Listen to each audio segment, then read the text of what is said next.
this is Phil, and I'm here to tell you all about the Capes and Lunatics Patreon. Don't miss out on our comic book creator interviews, including our monthly Chichester chats with comic book legend D.G. Chichester, superhero movie brackets in our search for the worst comic book movie of all time, and many, many more specials, all completely uncensored. Access starts for $3 a month, full video when you pledge $5 a month. Check out the link in our show notes or go to patreon.com/CapesandLunatics. Hope to see you there.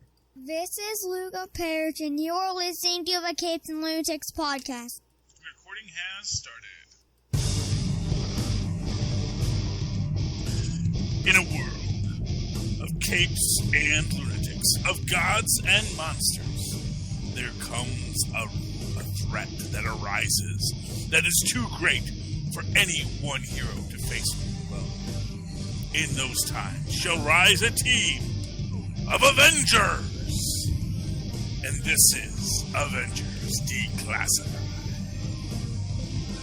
Hello, once again, I am your host, Charlie, the Professor Esser, and with me, as always, is him, the blue-eyed bomber of the Burg of Pitts, Phil Podcast Perich! Welcome, Philip, the podcaster, the man who makes all of this happen.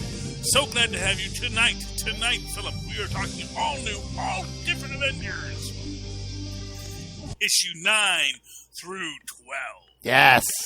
That's right, kids. 4 issues in one show. How do we do it? We cut out the middleman and pass the savings on to you. That's how. This is the first appearance of the all new, all different Wasp. Yep. This is Nadia Pym. And I gotta tell you, the timeline in all of this is always very weird. Yeah. Because I remember when they... I guess the timeline does make sense, because there was that... Because they had Nadia. Because first they thought Nadia was gone, and then Nadia had her brain expanded. And then they got back together, and then I guess she died another time off screen. Or at least that's what they thought. But actually, she was pregnant the whole time. And that's where Nadia came from. So yeah. Maria. Oh, was it Maria Pym? Maria Pym. Yes, Maria Pym, who was captured by Russian. Yes, Tristan. No, not now. You can do it after the podcast. Okay.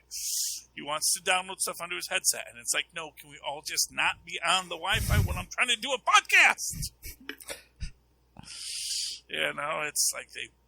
Because you know the VR stuff, that really overheats the Wi-Fi. And it's like, yes, VR is fun. It takes up a lot of data. So anyway, but yeah, so this is her return. Except first, there's more time travel shenanigans, Phil, because the Vision is out of sync. Yes, and that is problematic for everyone. Especially for the Vision, who is like, I'm going to have to go kill that king by the end of this. But in this, you have basically suddenly all of a sudden these lasers are coming out of nowhere, blowing up the wall, and then Nadia shows up, and then that's when things go crazy because when she shows up, they think she's the person who blew the lasers, but then actually it was Vision, because he tries to shoot his lasers, but they don't go where they're supposed to. They go back in the past, and that's when things happen. And then, obviously, his hand goes through, what's his name? Nova Sam Alexander. Yeah. Sam Alexander. Yeah. I always want to call him Brandy. But, so that's that. That's that craziness. And that's really all that happens in this. I mean, there's not much to it. Vision's out of control when we meet the new Wasp. Yeah, and I love it's like, when she's like, I don't have any memories of my birth mother. I just remember a man with a star on his arm, meaning the Winter Soldier. Yeah, pop, pop, pop, pop, pop. Yeah, and they show it to us. Yes. So we're like, dude, that's Winter Soldier. We all know who that is, Nadia. You'll probably meet him later. They basically give her the Damian Wayne origin. It's like, I was trained from a young age, and yeah. Well, actually, what I like about her is that she was trained at a young age, and they said, oh no, she's good at math. It'd be completely a waste to make her be an assassin. Yeah. Make her do math instead. That stuff's hard. So they made her do math, But she was really good at math. So remember, kids, be good at math, and you don't have to kill people yourself. You can hire people.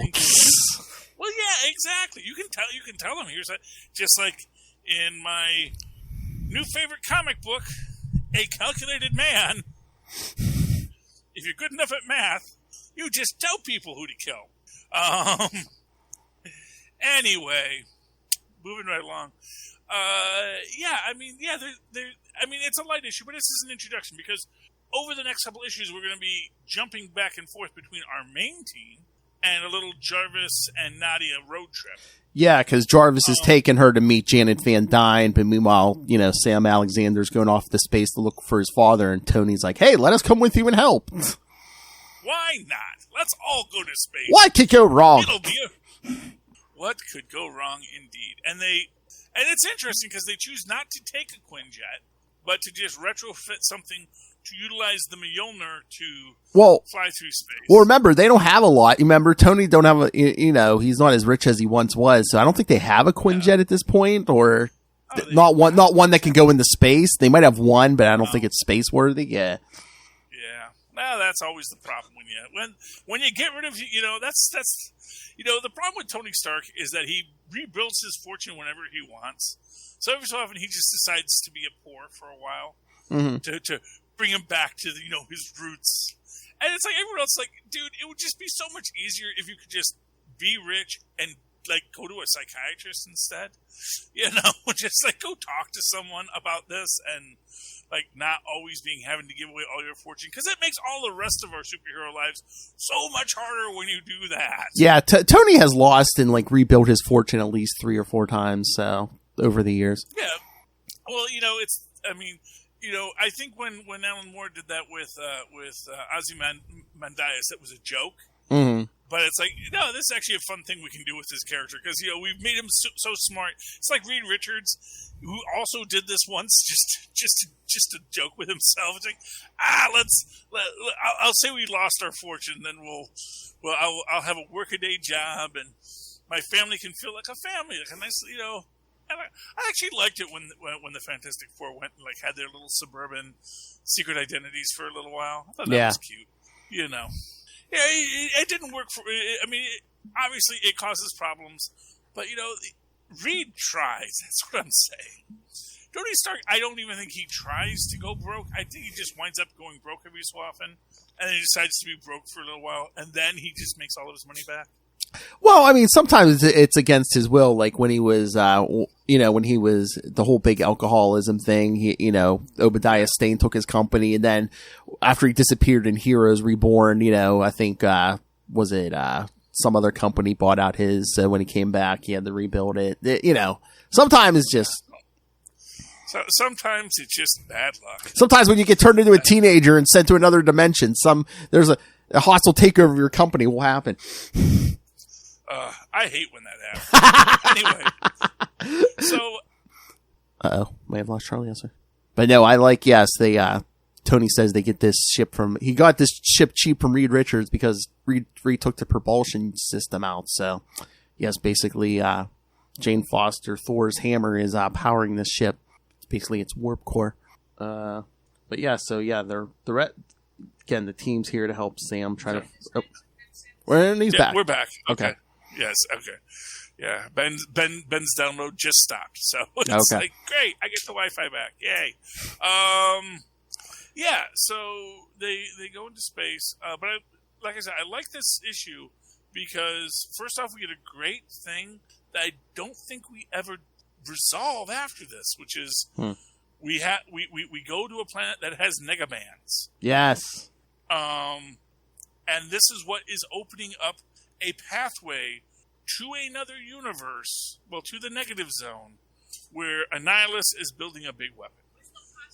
That's where we live right now. Meanwhile, back on Earth, Nadia and Jarvis are going to go meet Janet Van Dyne. Mm-hmm. And Jarvis is like, no, you have to understand, she's very serious. She may not accept you. She may suspect what you're doing. Of course, she's like, no, cool, let's go fly, girl. And they go off to fly to save the president. Because there's a microverse bomb, Phil.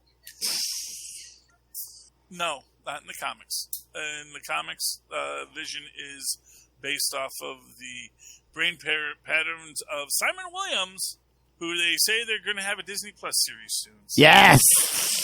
Yes. Simon Williams is Wonder Man. I'm excited. Not as excited as Ray, but I'm excited, yes, for Wonder Man.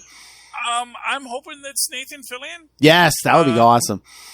That would be awesome. Everyone likes him. Although Nathan Fillion did get into trouble recently because he said he would work with Joss Whedon again. Ooh. Well, his statement was like, look, Joss Whedon says he's made a lot of mistakes. He's a work in progress. I like working with the guy.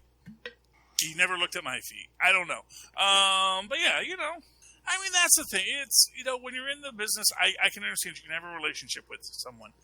And honestly, the stuff people accuse Joss Whedon of, I don't know. It never rises to the level of certain horrible people. Yeah, but it's just like generally being a jerk kind of thing. Yeah. I tolerate jerks, Yeah. I have a very high jerk tolerance because they're being a jerk. Just ignore them, move on. And, because Gal Gadot handled him, she said, no, I'm not doing that. Shut up. And he's like, okay, I guess we're not doing that, If you just, that's... Yeah, he just said he was going to destroy her career. Yeah. Yeah, and a lot of good it did him. It's you can say anything you want, and you don't cotton to it. You say no, shut up. I'm Wonder Woman. F you, dude. Make the dang movie you were hired to do. Okay, quit acting like you get to be here. Yeah, that's the thing, man. Poor guy. Anyway. Let's just all agree that Justice League was a mess from the start. And yes. Right down to Ezra Miller. Right.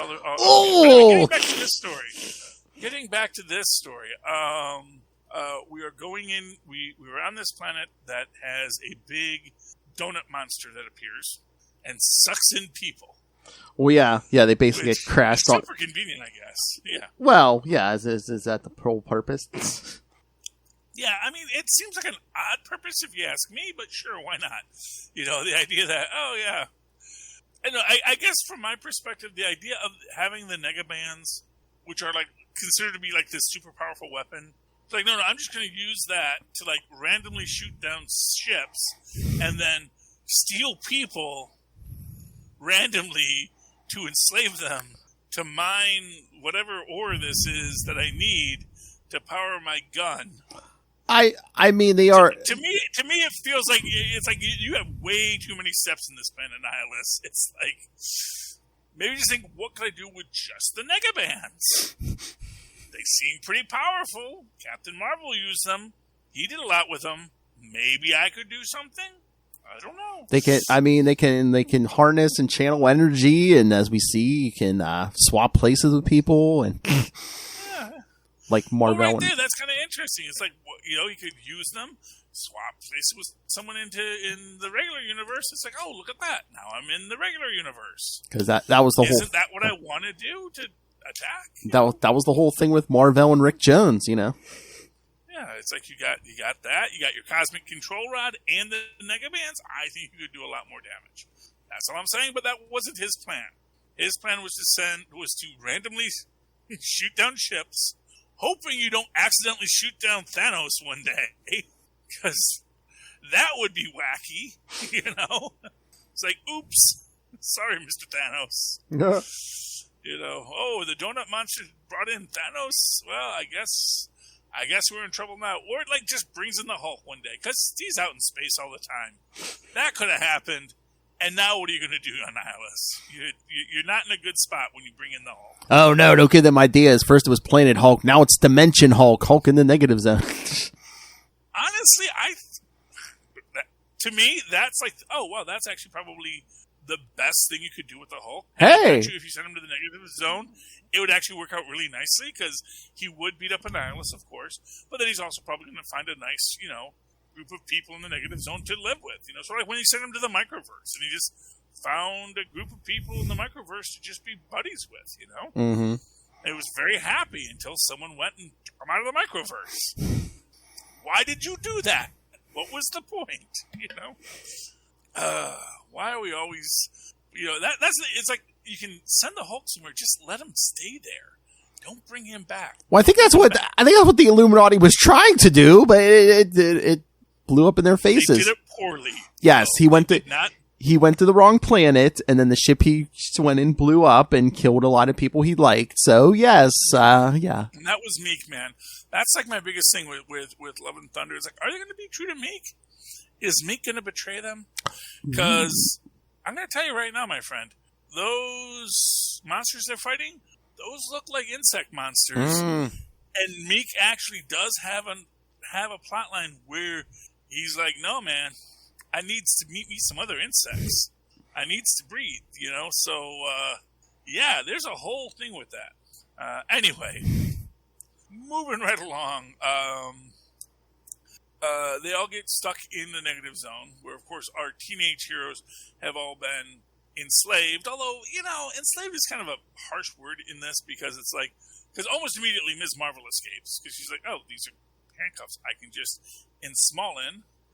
And then, you know, one of the other bad guys grabs him, and then they say, "Don't they know our powers, and they're all going, and they have counters to all our powers, so don't even try to escape."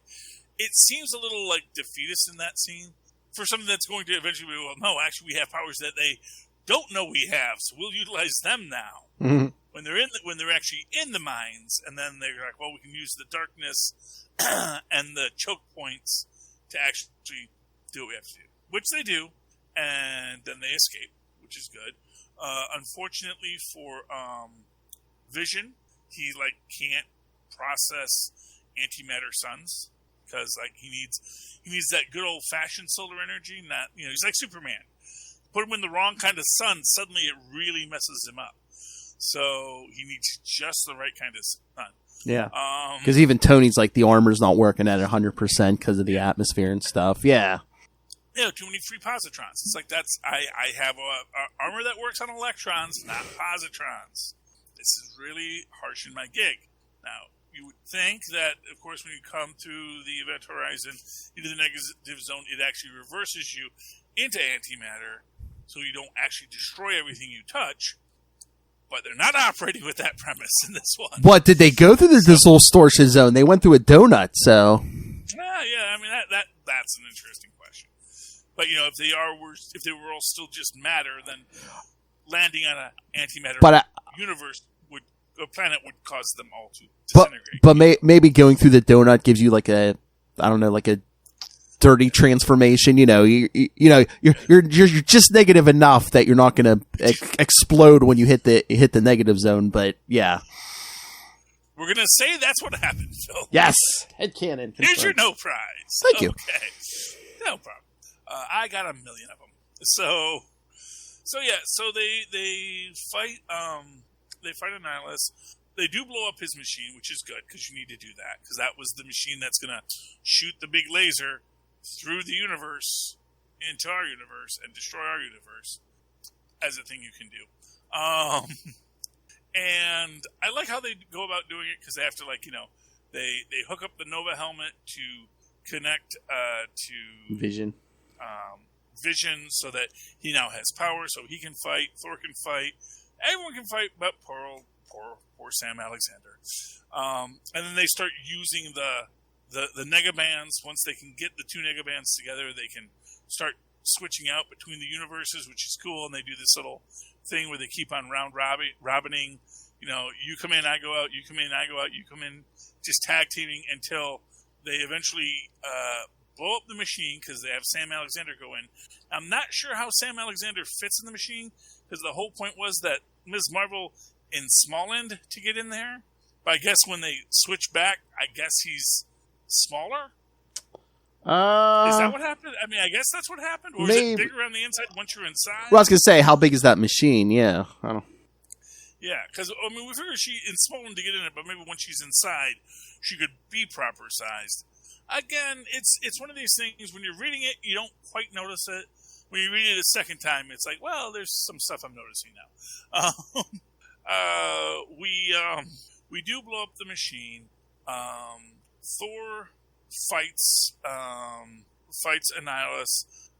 Tony Stark comes back in and then grabs Mjolnir as it returns to Jane Foster, Mhm. and that passes him through the universe because the hammer will always return when called to Jane Foster.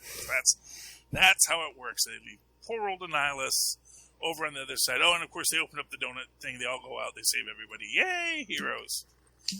And they fix all the ships, Phil. They fix all the ships, or at least enough of the ships so they can all leave. And then they ask everyone to look out for Sam's dad and to text us if you hear anything, which was good. Yes. Which was nice.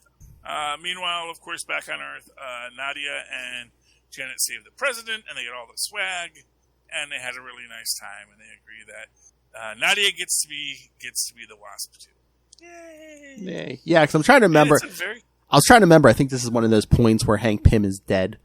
Yeah, he's dead. Well, to be fair, Janet was dead for a while. Yes. No, Hank's dead. Yeah, everyone dies, and then everyone comes. You know what happens. Now they're dead. Now they're not. Now they're dead again. But I'm glad and it's nice. And now Hank Pym's back now, right? Hank Pym's alive. I believe so. Yeah. I want to say he is. I want to say he's alive again. So I'm wondering if him and Nadia have met. I'm sure they have, because that would be really weird if you brought him back and say, "Oh, by the way, your daughter's running around now."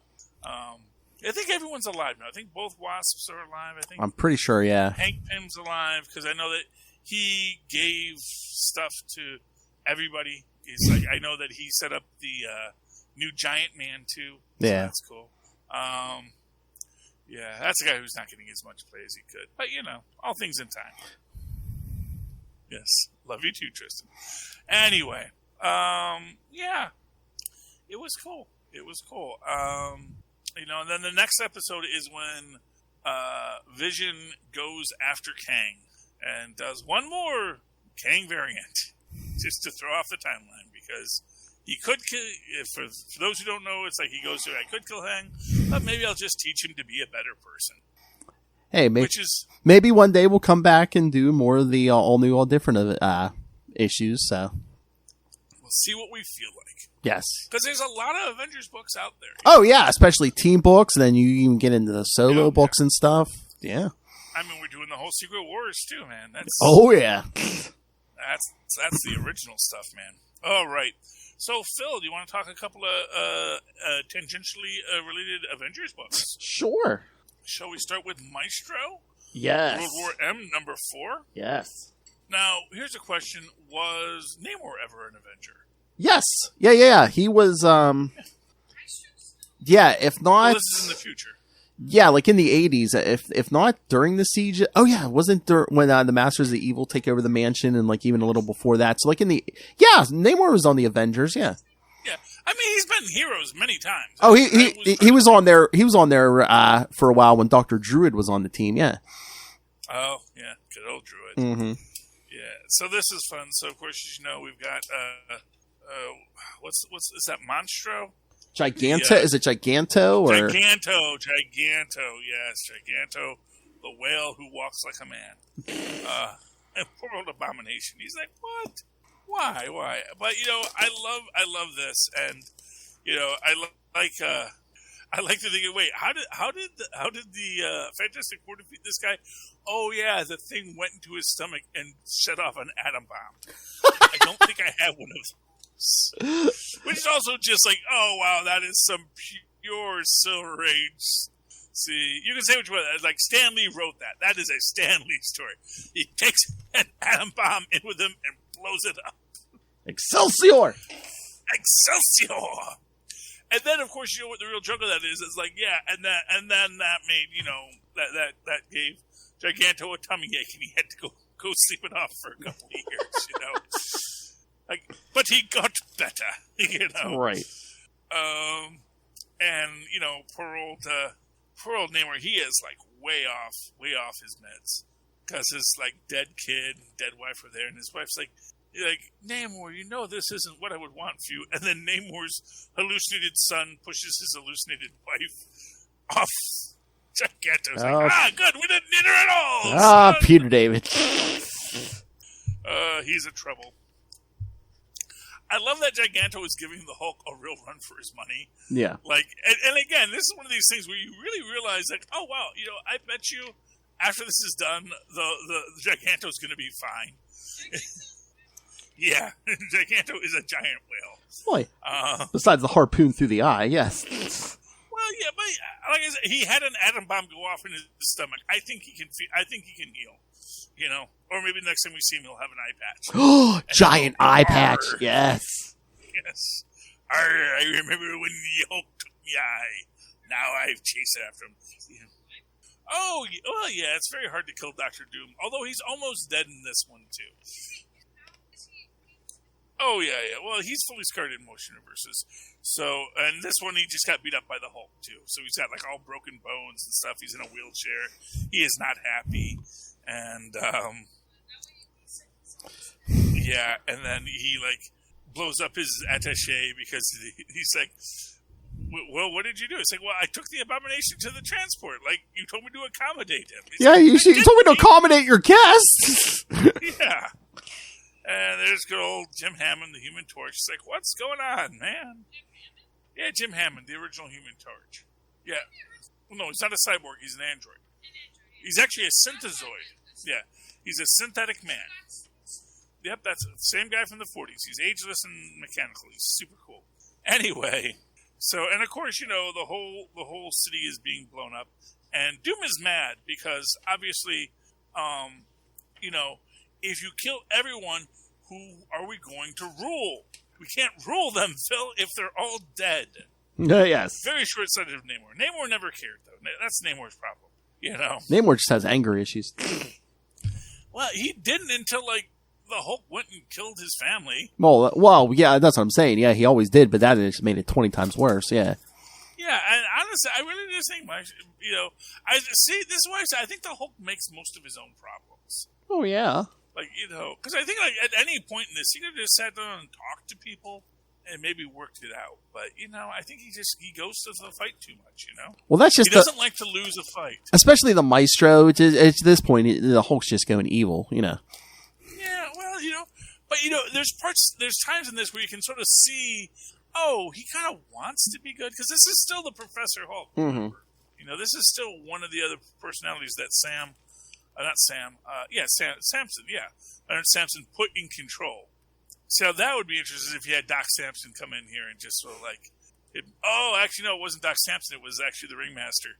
No. Ringmaster, the most powerful supervillain in the Marvel Universe. That's what you got to realize. One of these days Galactus is going to come and the Ringmaster's going to go, and it's like, this is not the planet I was looking for. This is not the planet you were looking for. Doesn't Mars look tasty? Yes, Mars looks very tasty. I'm going to eat Mars. Which now that the mutants have terraformed it, it's probably really delicious. So, bon appetit. It's vegan. See, that's how you get rid of the mutants. You just have them terraform Mars, and then just someone says, "Hey, Galactus, there's another planet in this solar system you can eat now." It's vegan. It's vegan. It's all Krakoan stuff.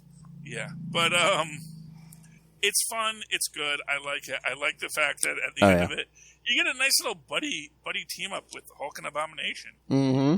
Because the Hulk is like, yeah, we need to figure out a way that we can radio transmit it back to them and go give Doom a piece of our mind.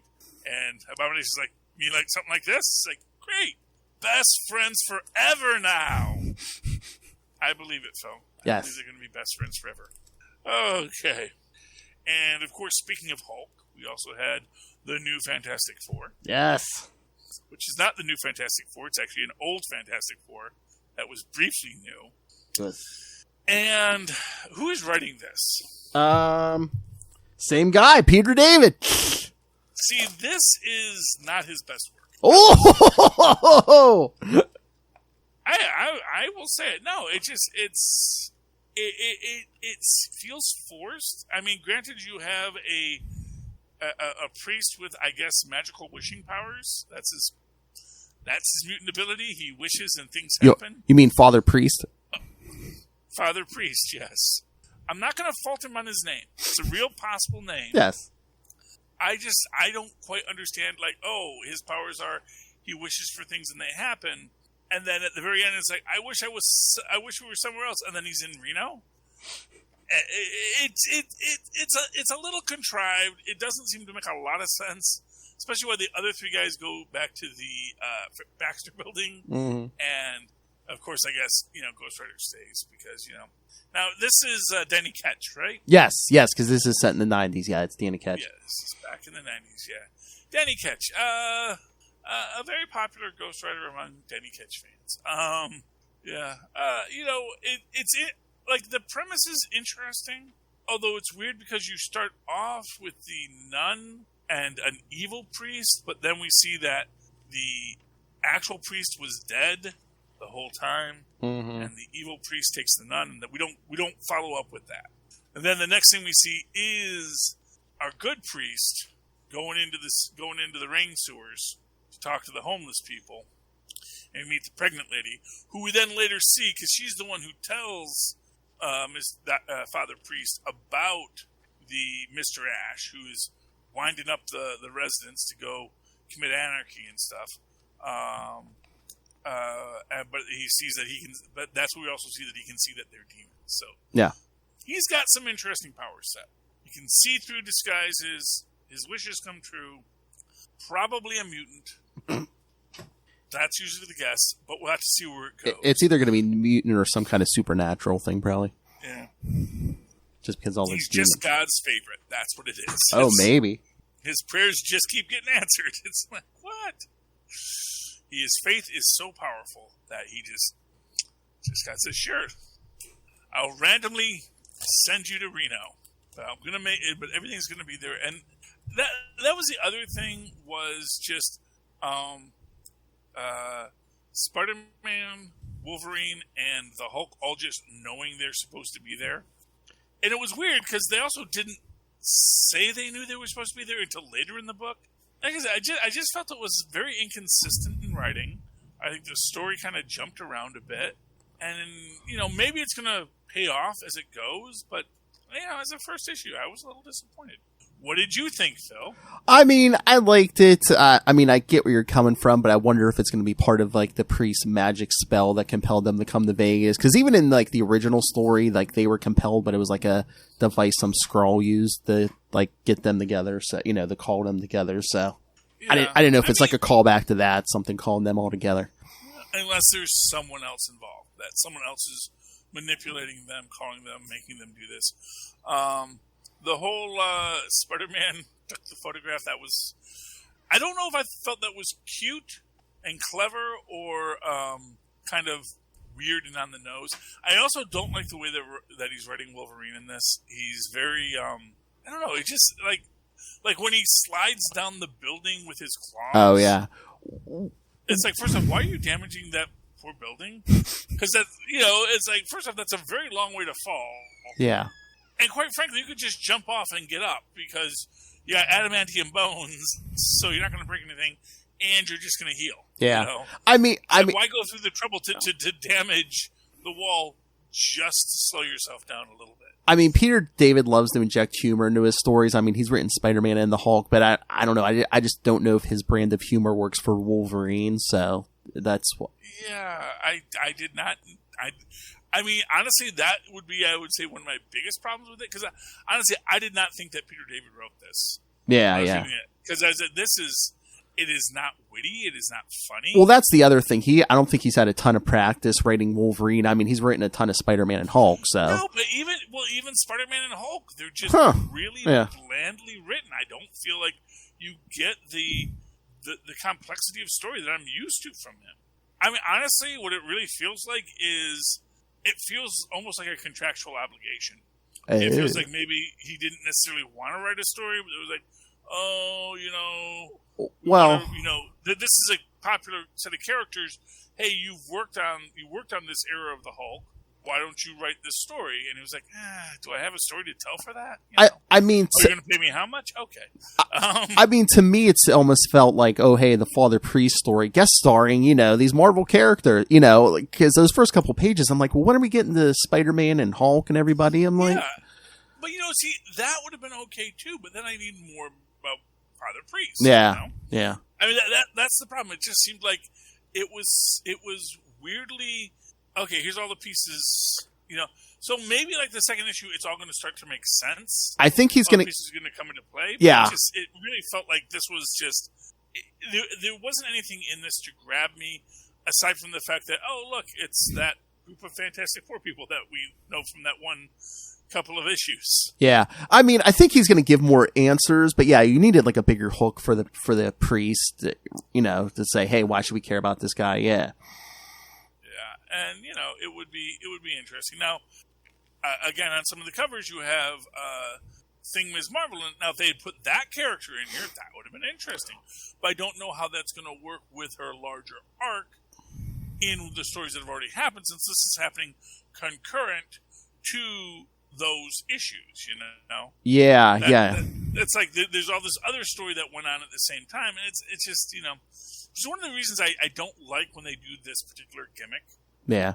You know, it's like you could have this team reform like now, and it might be interesting. Yeah. But when you like have it throw back to the 90s, it's like, well, but there's all this other stuff that happened at the same time. And I just wonder if they do it as a flashback, just because it's like, okay, well, I don't have to worry about all, you know, with Wolverine, all that Krakoa crap. I don't have to worry about I don't have to worry about who's Ghost Rider right now. I don't have to worry about, you know, what Hulk's doing right now. You know, I want Joe Fixit. I can use Joe Fixit because that's who the Hulk was that era. Yeah. Yeah, and that's cool, and I do like that they are using Joe Fixit. I like that they're really playing that nicely, you know. But again, it just feels like he's there, but he's, you know, it just doesn't feel like it. It is not Peter David's best work with these characters. It's a slow build up. It seems like, so yeah. I mean, hopefully it picks up, but yeah, it was like a slow. Like I said, it was how many pages until we actually got any of our heroes.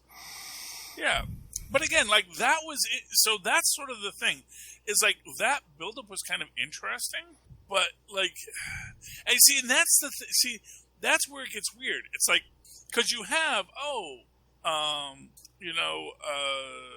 Peter singing, I should go to Las Vegas, and like if they made it seem more coincidental, yeah, that might work. Oh, also, I didn't like the Vulture getting hit by a plane. That just, because again, it seemed like a cheap joke. Yeah, well, it's like if you actually think about it, like, that would probably really hurt. Yeah, go ahead, read it. That's we're talking about a different issue now, but that's the Maestro book. That's a good book. I was waiting for the Daily Bugle headline: Spider-Man keeps elderly man from getting colonoscopy. Well, you know, that would have been interesting, but and that was the other thing. It's like, did he just like forget about the Vulture? Because the Vulture then goes on to rob a bank, as predicted. You know. That's what I'm saying. I wonder if it's going to be explained that it's some kind of mystic spell that compelled them. So it's like, oh, well, that's why Spider-Man just turned around. Yeah. But you see, I guess that's sort of like what's weird to me is like, okay, make it a mystic spell, but then don't make them aware of it. Yeah. Like, because when they get there, they're like, well, we felt compelled to come here. Whereas if it's like, you know, we don't know why we're all going to Vegas, but we all needed to be in Vegas, you know. Something happened. Like, and for what it's worth, you don't have to, like, the Hulk is already in Vegas. Yeah. You can have a contrivance that gets Peter to Vegas. Same with Wolverine and Danny Ketch. It's like none of these people could have just not shown up in Vegas at any given time, and having it be more coincidental might have made for a better story. Oh yeah, you could have had the coincidence, or just what, you know, somebody picks up the phone and says, "Hey, we got to get to Vegas." Yeah. What's your question, Tristan? Yeah, the Maestro book. Yeah. Mm-hmm. Oh, don't ask me about the Hulk and his family. No, Red Skull. Oh, well, he got to be president? Oh no, where after he killed Captain America, he wore his costume, and then when he saw he just talked to them, they wore the skin of their enemies or something. Yeah, well, he was pretty far gone by the time Wolverine runs into him at the end of Old Man Logan, you know. Yeah, Red Skull is, he had better days. So many clones. Super soldiers. Yeah, you know, it's like, you know, you're losing the quality of the clones, and then, you know, the super soldier serum starts to break down, and it all doesn't work, you know. Well, at that point in the story, he was actually just wearing a mask, I think. But when in the Universe 1, he actually had his deadly dust blow back in his face, and that made his face into a red skull.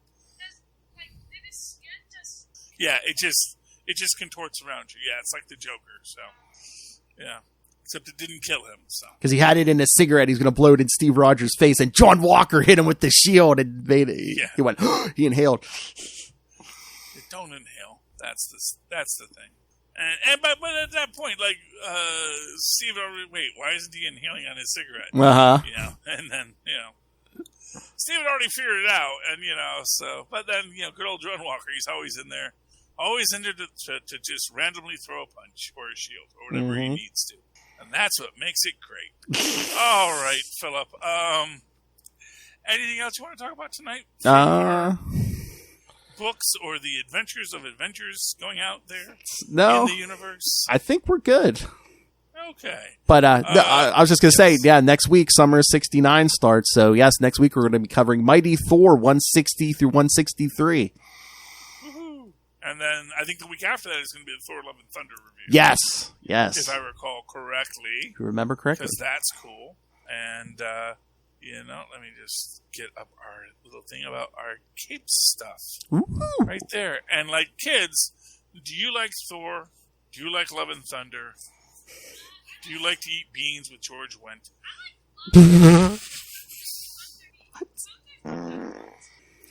Wait, what about Morbin? It's Morbin time? It's Morbin time. Oh, he likes love more than thunder. Thunder is too loud. But love is love. Everyone loves. Don't hurt your neck. Okay. Love can be loud. So, guys, if you have thoughts on Thor: Love and Thunder, if you have thoughts on and girls, Thor in 1969, what issues are those again, Phil? 160 through 163 for week 1. So, and what's going to be our final number on this whole? The final number will be 171. So, yeah, if you want to read for the whole month, it'll be 160 through 171. So, and special attention will be paid to you. Issue 169. This, of course, is all part of Lilith's Summer of 69. You heard it here first, and you're going to enjoy it. If you'd like to give us your thoughts on that, why don't you write us a nice little email? Yes. At CapesandLunatics@gmail.com. That's Capes and Lunatics, all spelled out, at gmail.com. And if you don't like to write, if you just want to talk, you can actually talk and be heard on air if you don't say anything dirty and we like what you say. By calling us at 614-382-2737. That's 614-38-CAPES. And, of course, Phil, because I'm taking all your thunder, why don't you tell them what they can do in our show notes, if they're so inclined? For what? The merch and everything? The link, yeah. Okay. I'm trying to steal all your thunder. No, that's okay. But yeah, no, they've got social media links to our YouTube channel, links to our Patreon, links to the merchandise. Yeah, everything. Yeah, even the Cash App link, if you just want to drop cash on us, everyththing's in the show notes. Give us money. That's right. But yes, if you want to do your one-stop shopping, it's Linktree, linktr.ee/Capes and Lunatics. Thank you. Yes. And, join our Patreon. Help us decide what is the worst superhero movie of all time. Superman 3, the winner, or Superman 4, the loser, in this latest matchup. And see who goes on Can't wait. to the final worst superhero movie of all time. My money's on Puma Man. Okay. And then, kids, if you'd like to write to me in that old-fashioned way, just write to me directly. Leave everyone else out of it. Do so at superconnectivityblog@gmail.com. That's superconnectivityblog, all one word, at gmail.com. And, of course, follow me on the Twitters as I live tweet. Do you want to do the promo, Tristan? Okay. Yes. Well, it's whatever I feel like now, because there's nothing really to live tweet. Although maybe the season finale of Flash, because everyone else seems to be doing it, and I am a follower. So if everyone's doing it, maybe I will too. It all depends on whether or not I have to record. He's a lemming. The final episode of Obi-Wan with Maz that night. But that would be at Charlie Esser. That's CharlieEsser. Look for the 2 E's in the middle. For quality. Bing! Yes, thank you, Tristan and Maz. All right. Ladies and gentlemen. No, we haven't recorded. Ladies and gentlemen, you have just listened Avengers Declassified. This podcast will self-destruct in 10 minutes. That could be a very long time. 10 minutes, yeah. 10 minutes, 10 minutes in, it's self-destruct. Give you time to think about it. Yes. All right. Remember, Avengers, disperse. And remember, this summer 69 next week with those Thor issues. I believe Galactus is on the first cover, so. Yes. Good old Galactus. What's this one with the Destroyer? I haven't read it yet, but could be. Could be fun. All right, come back next week, kids. Assemble then.